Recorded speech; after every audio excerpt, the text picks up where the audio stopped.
Assalamualaikum warahmatullahi wabarakatuh. Perkenalkan, kami dari kelompok 6. Sebelumnya, perkenalkan, nama saya Pradina Naila Syifa dari nomor absen 23. Perkenalkan, nama saya Syarifah Ramadhani, nomor absen 26. Saya Didia Prayata, absen 11. Saya Daniel Kecanan, absen 19. Kami di sini akan mempresentasikan tentang materi pendidikan agama Islam bab 5, yaitu meneladani peran utama ulama penyebar ajaran Islam di Indonesia. Berikut ini saya Naila dari absen 23 akan menjelaskan keteladanan para ulama penyebar ajaran Islam di Indonesia. Untuk yang pertama, nilai keteladanan yang wajib kita contoh yaitu hidup sederhana. Para ulama penyebar Islam di Indonesia, mereka hidup secara sederhana dan bersahaja. Meskipun hartanya mereka itu melimpah. Mereka menyedekahkan semua harta dengan terlebih dahulu mengambil secukupnya untuk kebutuhan pokok. Allah Subhanahu wa Ta'ala memerintahkan orang-orang beriman agar menyedekahkan hartanya sebagaimana tercantum dalam Quran Surah Al-Baqarah ayat 267. Ya ayyuhalladzina amanu anfiqu min thayyibati ma kasabtum wa mimma akhrajna lakum minal ardh wa la yatammamul khabisa minhu tunfiquna wa lastum bihadihi illa an tukhmidu fihi wa'lamu annallaha ghaniyyun hamid. Artinya, wahai orang-orang yang beriman, infakkanlah sebagian dari hasil usahamu yang baik-baik dan sebagian dari apa yang kami keluarkan dari bumi untukmu. Dan janganlah kamu memilih yang buruk untuk kamu keluarkan, padahal kamu sendiri tidak mau mengambilnya, melainkan dengan memincingkan mata atau enggan terhadapnya. Dan ketahuilah bahwa Allah Maha Kaya dan Maha Terpuji. Quran Surah Al-Baqarah ayat 267. Perintah Allah Subhanahu wa Ta'ala di atas sudah dilakukan oleh para nabi, seperti dilakukan oleh para sahabat Nabi seperti Abu Bakar, Utsman bin Affan, Umar bin Khattab, Ali bin Abi Thalib, dan sahabat lainnya. Mereka gemar bersedekah dan menjalani hidup secara bersama. Berkat kesederhanaan para ulama penyebar Islam di Indonesia, perjuangan dakwah menunjukkan hasil yang luar biasa. Banyak rakyat jelata, masyarakat miskin, orang awam, dan sukarela memeluk agama Islam. Akhlak para ulama ini patut dicontoh semua kaum muslimin. Apalagi saat ini gaya hidup modern, hedonisme, materialisme sangat kuat untuk mempengaruhi masyarakat. Seperti diketahui bahwa manusia akan selalu digoda oleh hawa nafsu untuk menguasai dunia. Ibarat minum air laut, semakin diminum akan semakin haus. Menuruti keinginan hawa nafsu duniawi tidak akan ada selesainya. Maka dari itu, menerapkan hidup sederhana itu dalam kehidupan sehari-hari sangatlah penting. Menjelaskan bagaimana sejarah masuknya agama Islam di Indonesia. Kapan sih Islam itu masuk ke Nusantara Indonesia? Dan siapakah yang membawa Islam itu ke Indonesia? Apakah kalian tahu daerah mana dan pulau-pulau mana di seluruh Nusantara yang merupakan daerah pertama kali masuknya Islam? Pertanyaan tersebut akan saya jelaskan dari jawaban dari para sejarawan. Dari kalian ketahui, wilayah Nusantara itu sangat luas. Posisi geografisnya terletak di persimpangan jalur perdagangan antara India, Cina, dan Arabia. Maka sulit untuk memastikan wilayah mana yang pertama kali menerima ajaran Islam. Oleh karena itu, ada beberapa teori tentang masuknya agama Islam di Indonesia, sebagaimana diungkapkan oleh Ahmad Mansur Suryanegara dalam buku Api Sejarah Jilid 1. Teori-teori tersebut yaitu, yang pertama, teori Gujarat oleh Profesor Dr. C. Snowcroft. Menurut teori ini, Islam masuk ke Indonesia dari Gujarat. Snowcroft berkeyakinan bahwa tidak mungkin Islam masuk ke Indonesia langsung berasal dari Arabia melalui ajaran tasawuf yang berkembang di Gujarat, India. Wilayah Kerajaan Samudra Pasai merupakan daerah penerima ajaran agama Islam, yakni pada abad ke-13 Masehi. Teori ini tidak menjelaskan secara rinci antara masuk dan berkembangnya Islam di wilayah ini. Tidak ada penjelasan mengenai mazhab apa yang berkembang di Samudra Pasai. Maka muncul pertanyaan besar, mungkinkah saat Islam datang langsung mampu mendirikan kerajaan yang memiliki kekuasaan politik besar? Untuk selanjutnya adalah teori Makkah oleh Profesor Dr. Buya Hamka. Di Hamka menggunakan berita yang diangkat dari berita Cina di dinasti Tang sebagai acuan dari teori ini. Menurutnya, Islam masuk ke Nusantara pada abad ke-7 Masehi. Berdasarkan berita Cina dinasti Tang, ditemukan pemukiman saudagar Arab di wilayah pantai barat Sumatera. Dari sini bisa kita simpulkan, Islam dibawa masuk ke Indonesia oleh para saudagar yang berasal dari Arab. Dan jika kita perhatikan, kerajaan Samudra Pasai didirikan pada abad ke-13 Masehi atau tahun 1275 Masehi, yang artinya bukan awal masuknya Islam, tetapi merupakan perkembangan dari agama Islam. Untuk selanjutnya adalah teori Persia oleh Profesor Dr. Haji Husain Jajadiningrat. Menurut teori ini, menurutnya Islam masuk dari Persia dan bermazhab Syiah. Pendapat ini didasarkan pada sistem pengejaan bacaan huruf Al-Quran, terutama di Jawa Barat yang menggunakan ejaan Persia. Teori ini dipandang lemah karena tidak semua pengguna sistem baca tersebut di Persia sebagai penganut Syiah. Pada saat itu, Baghdad sebagai ibu kota kekhalifahan Bani Abbasiyah yang mayoritas khalifahnya merupakan penganut Ahlus Sunnah wal Jamaah. Lebih dari itu, adanya fakta bahwa mayoritas Muslim Jawa Barat bermazhab Syafi'i sekaligus berpaham Ahlus Sunnah wal Jamaah, bukan pengikut Syiah. Untuk selanjutnya adalah teori Cina oleh Profesor Dr. Slamet Muljana. Menurut Slamet Muljana, Sultan Demak merupakan keturunan Cina. Lebih dari itu, menurutnya Wali Songo juga merupakan keturunan dari Cina. Pendapat ini didasarkan pada kronik Lenteng Sampokong.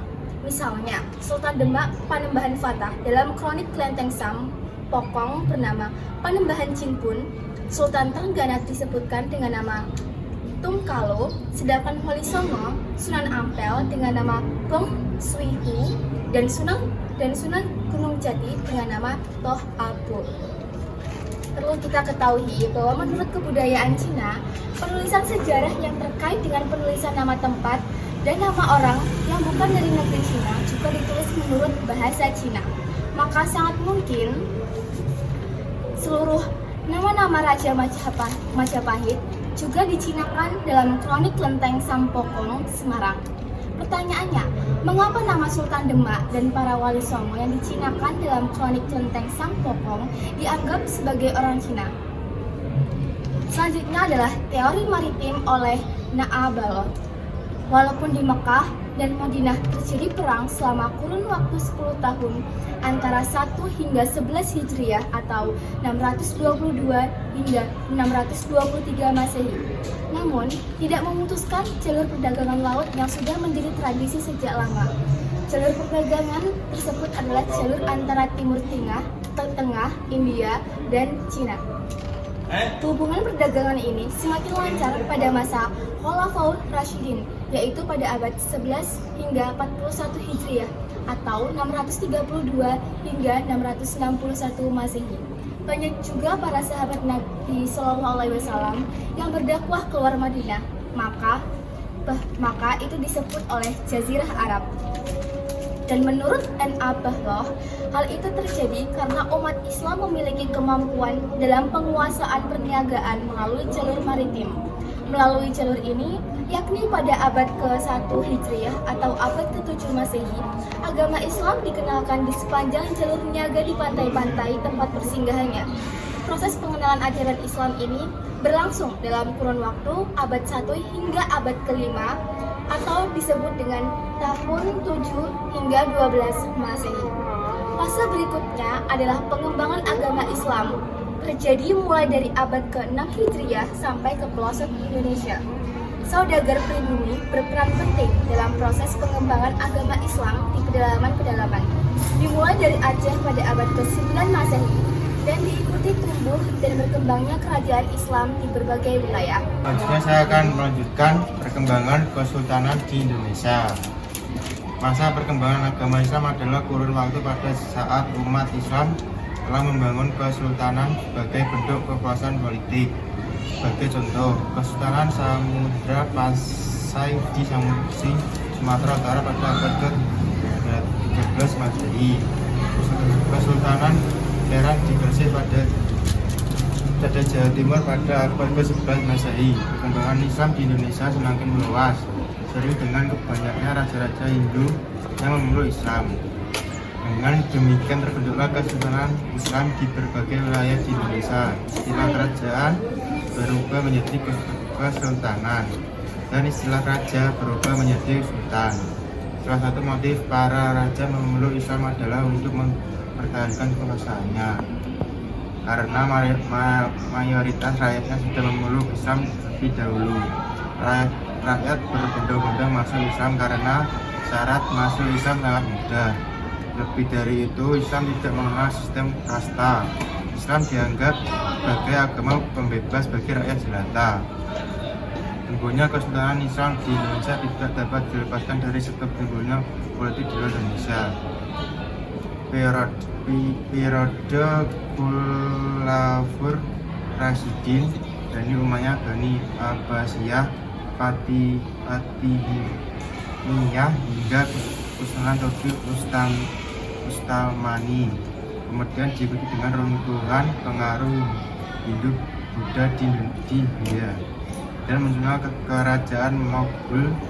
Perkembangan Islam di Peking, Cina berpengaruh terhadap pertumbuhan masjid pesantren baik di dalam maupun di luar Jawa.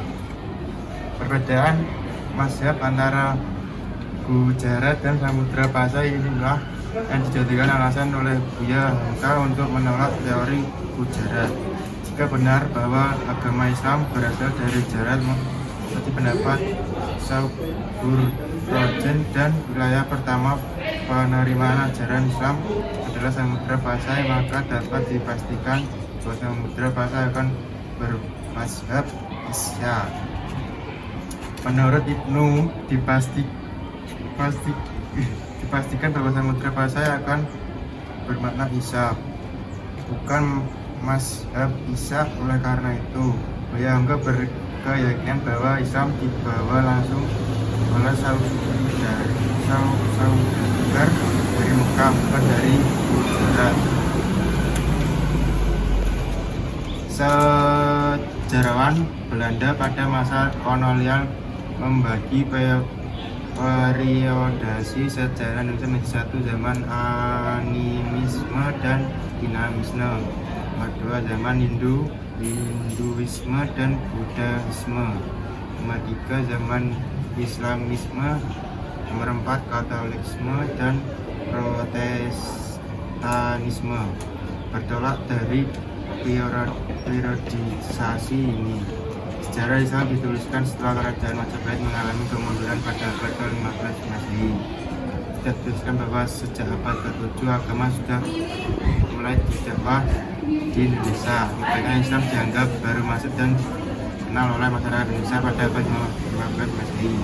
Dibuktikan dengan berdirinya Kesultanan Demak dan kiprah Wali Songo dalam menyebarkan Islam pada abad ke-15 Masehi.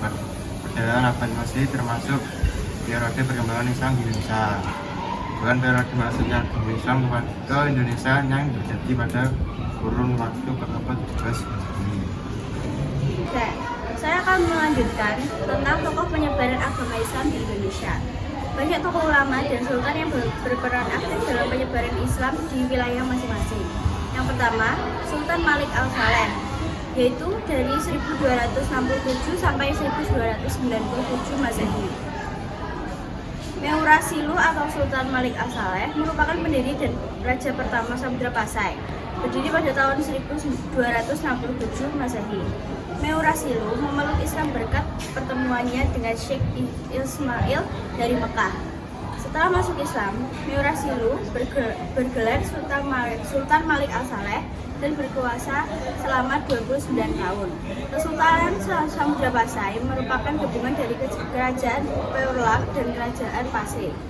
Sultan Malik Al-Saleh merupakan tokoh penyebar agama Islam di Nusantara dan Asia Tenggara. Hal ini disebabkan oleh kuatnya pengaruh kekuasaan Samudra Pasai di bawah kepemimpinan Sultan Malik Al-Saleh. Semasa berkuasa, sempat menerima kunjungan dari Marco Polo Dan menurut catatan Marco Polo, Sultan Malik As-Saleh merupakan raja yang kaya dan kuat pengaruhnya. Beliau wafat pada 1297 Masehi dan kepemimpinan Samudra Pasai digantikan oleh Sultan Muhammad Malik Al-Zahir dari 1297 sampai 1326 Masehi. Sultan Malik As-Saleh dimakamkan di Desa Beringin, Kecamatan Samudra, kira-kira 17 km sebelah timur Lok Seumawe. Di nisan Sultan Malik Al-Saleh tertulis aksara Arab yang terjemahannya, ini adalah makam almarhum yang diampuni, yang kuat dalam beribadah, sang penakluk yang bergelar Sultan Malik Al-Saleh. Yang kedua, Sultan Ahmad dari 1326 sampai 1348 Masehi. Beliau merupakan Sultan Samudra Pasai yang ketiga, bergelar Sultan Malik Al-Tahir II. Pada masa pemerintahannya, Kesultanan Samudra Pasai dikunjungi oleh seorang penjelajah dari Maroko dan kemajuan agama Islam. Beliau berusaha keras untuk menyebarkan ajaran Islam ke berbagai wilayah di sekitar Samudra Pasai. Yang ketiga, Sultan Alauddin Riayat Shah dari 1538 sampai 1571 Masehi. Beliau merupakan Sultan Aceh ketiga, terkenal sebagai peletak dasar-dasar kejayaan Kesultanan Aceh. Hubungan baik dengan Kesultanan Turki Utsmani dan kerajaan-kerajaan Islam lainnya menjadikan pemerintahannya semakin kuat. Bahkan militer Kesultanan Aceh terkenal handal karena mendapat bantuan dari Kesultanan Turki Utsmani. Sultan Alauddin Riayat Shah berperan dan berjasa dalam penyebaran Islam di wilayah Aceh. Beliau mendatangkan ulama-ulama dari Persia dan India untuk mengajarkan agama Islam di Kesultanan Aceh. Yang keempat yaitu Wali Songo dari 1404 sampai 1546 Masehi. Wali Songo merupakan 9 wali atau sunan yang menjadi pelopor penyebaran Islam di Pulau Jawa. Mereka adalah: yang pertama, Maulana Malik Ibrahim, Sunan Gresik; yang kedua, Raden Rahmat, Sunan Ampel; yang ketiga, Maulana Makdum Ibrahim, Sunan Bonang; yang keempat, Raden Paku, Sunan Giri; yang kelima, Syarifuddin, Sunan Derajat; dan yang keenam, Raden Masyahid, Sunan Kalijaga; dan yang ketujuh, Jafar Syahid Syadik, Sunan Kudus; yang kedelapan, Raden Umar Said, Sunan Muria; yang kesembilan, Syarif Hidayatullah, Sunan Gunung Jati. Mereka menggunakan berbagai saluran dakwah, diantaranya kebudayaan, kesenian, pendidikan, pernikahan, perdagangan, dan politik. Penyebaran Islam di seluruh wilayah Nusantara dipengaruhi oleh jalur perdagangan dari berbagai negara, seperti Persia, India, dan Arab. Selain berdagang, mereka juga berdakwah untuk menyebarkan ajaran Islam. Yang kelima, yaitu Sultan Alauddin. Sultan Alauddin nama aslinya adalah Imanggarangi Daeng Manrapia. Dinobatkan sebagai Raja Goa pada usia 7 tahun. Beliau termasuk tokoh yang berjasa besar pada penyebaran Islam di Sulawesi Selatan. Beliau merupakan Raja Goa pertama yang masuk Islam bersama Raja Talo. Oleh karenanya, rakyat Goa Talo secara bertahap memeluk agama Islam. F yaitu Datuk Tunggang Parangan. Datuk Tunggang Parangan atau Habib Hashim bin Syahyak bin Abdullah bin Yahya merupakan seorang ulama Minangkabau yang berdakwah di Kutai, Kartanegara. Beliau berdakwah bersama sahabatnya, Datuk Kri Bandang, pada masa pemerintahan Raja Aji Mahkota dari 1525 sampai 1589. Berkat dakwah Datuk Tunggang Parangan, akhirnya Raja Aji Mahkota memeluk Islam dan diikuti oleh keluarga kerajaan serta rakyat Kutai Kartanegara. Yang B, Sultan Zainul Abidin. Beliau memerintah Kesultanan Ternate pada kurun waktu 1486 sampai 1500 Masehi. Sejak usia beliau mendapatkan pendidikan agama dari ayahnya dan dari seorang ulama bernama Datuk Maulana Hussein. Setelah dinobatkan menjadi raja, beliau menjadikan Islam sebagai landasan resmi bernegara hingga kerajaan Ternate berubah nama menjadi Kesultanan Ternate. Sultan Zainal Abidin berangkat ke Pulau Jawa pada tahun 1494 Masehi untuk memperdalam ilmu agama di pesantren Sunan Giri, Jawa Timur. Sekembalinya dari Jawa, beliau mengajak ulama terkemuka, di antaranya Tubahano, untuk membantu dakwah di seluruh Maluku. Salah satu peran terpenting Sultan Zainal Abidin dalam penyebaran agama Islam adalah mendirikan pesantren-pesantren dengan pengajar yang didatangkan langsung dari Jawa. Selain itu, beliau juga mendirikan Jolembe atau Bobato Akhirat yang bertugas membantu Sultan dalam mengawasi pelaksanaan syariat Islam di Kesultanan Ternate. Akhirnya, gerakan Islamisasi yang dilakukan oleh Sultan Zainal Abidin ini diikuti dan ditiru oleh raja-raja lain di Maluku.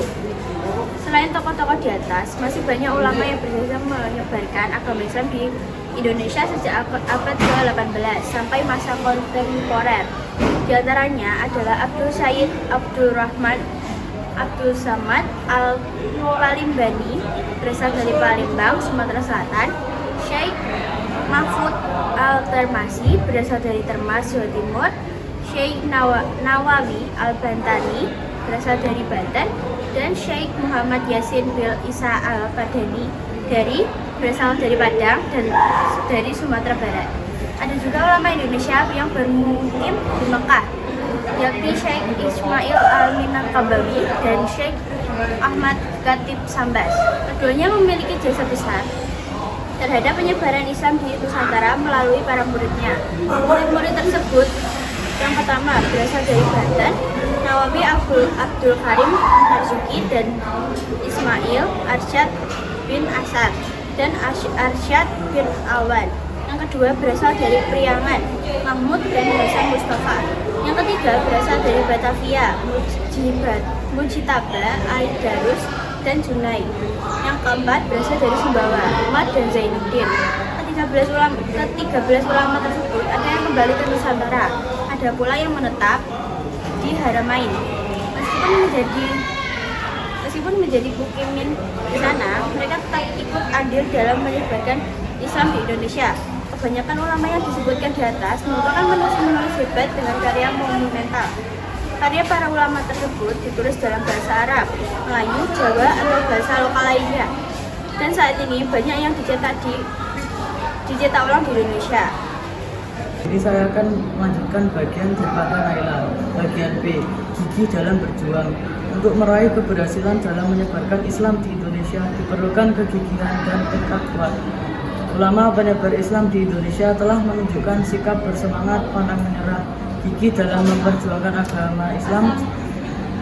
Tak dapat dipungkiri, untuk meraih suatu cita-cita dibutuhkan pengorbanan dan perjuangan panjang. Hambatan dan tantangan bukan untuk ditakuti, tapi diselesaikan dengan cara yang tepat.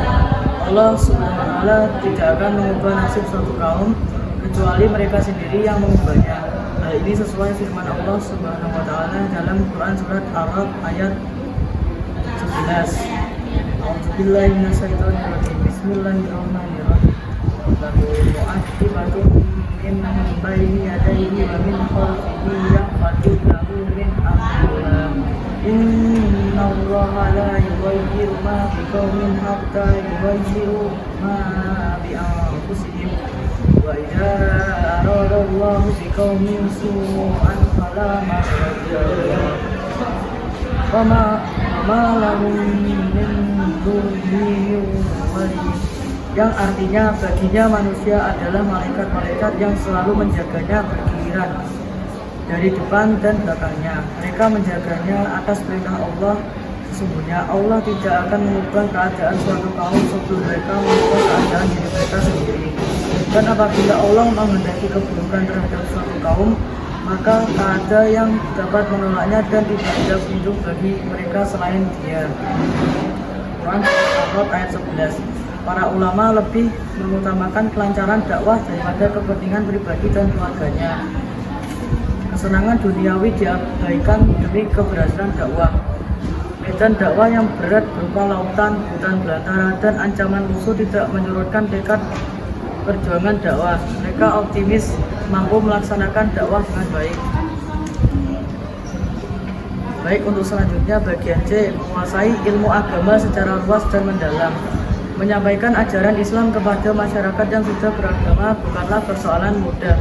Adat dan budaya lokal sudah menjadi mentradisi begitu kental di masyarakat. Para ulama melakukan penyesuaian ajaran Islam dengan tradisi lokal tersebut tanpa menghilangkan adat yang sudah baru di masyarakat. Hal ini hanya bisa dilakukan oleh ulama dengan penguasaan ilmu agama yang mampu, luas dan mendalam. Semua itu diperoleh karena ketekunan belajar ilmu agama kepada ahlinya. Mereka berburu kepada para ulama yang jalur keilmuannya bersambung sampai kepada Rasulullah SAW. Belajar ilmu agama harus melalui seorang guru yang jalur keilmuannya bersambung sampai Rasulullah SAW. Harus dihindari belajar ilmu agama secara otodidak atau melalui media internet tanpa mengkonfirmasi kebenaran dan kesaksian isinya kepada para alim ulama, kiai atau ustadz. Jika ini dilakukan maka akan berpotensi tersesat dan menyesatkan.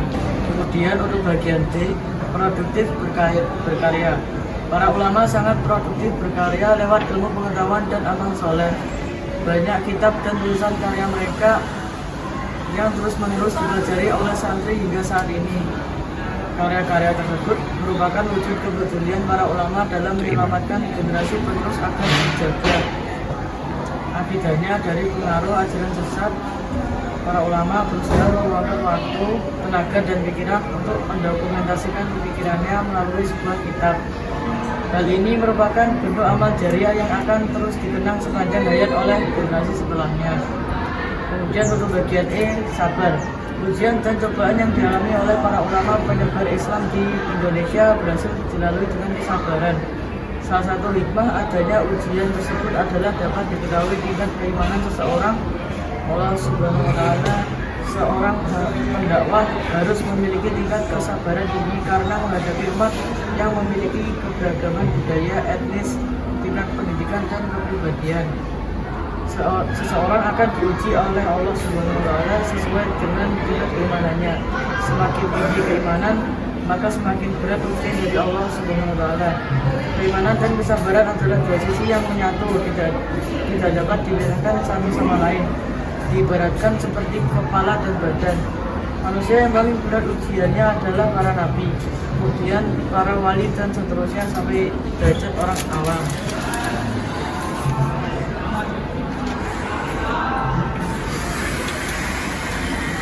Hal ini seperti firman Allah Subhanahu wa Ta'ala dalam Quran surat Az-Zumar ayat 10. Bismillahirrahmanirrahim.